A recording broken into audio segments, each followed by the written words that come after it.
Știți că există un tip de meduză care poate trăi pentru totdeauna? Da, ați auzit bine.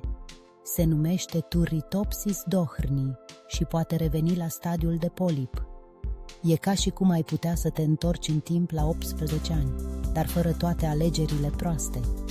Și acum, gândiți-vă la asta. Dacă ați fi fost un dinosaur, ați fi avut un prieten care cântărea cât o mașină. Da, unele specii de dinozauri erau atât de mari încât aveau nevoie de un stomac imens pentru a digera tot acel iarbă.